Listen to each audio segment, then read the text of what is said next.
पाहुणे आहे ना, मग पाहुण्यासारखे राहा. रिकामा शिव्या खायचे काम कशाला करता? पाहुण्याचं काम राहतं ते शाळातले प्रश्न विचारणं. तुम्हाला बी वाटलं पाहिजे मी लय हुशार आहे, मा ज्ञानी आहे. भले मला शाळात काही घंटा येत नव्हतं. यो दादा किती पागल आहे.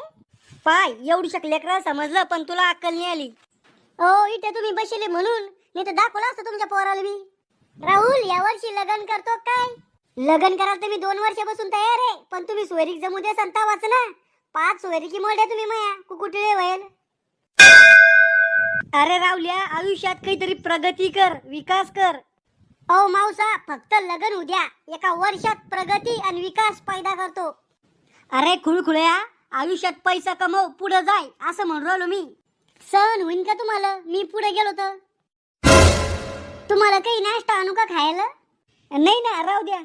नाश्ता नाही आणायचा म्हणजे मनातून तर काठी आलो मी खायसाठी, पण नाश्ता आणा म्हणाल चांगलं वाटत नाही ना. ए टकलू, तू तर म्हण नाश्ता आणा म्हणून, त्यामुळे आम्हाला बी खायला भेटेल ना. आणा नाश्ता, मला खायचा आहे. लयच खाऊ गांड बाळ आहे. हे घ्या पाहुणे हो नाश्ता, बिलगा. बापरे, काजू बदाम बुस्कुट.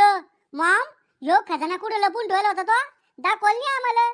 आमच्या पुढे तर दररोज बेसन आणि पिक्क वरणच मांडती तू.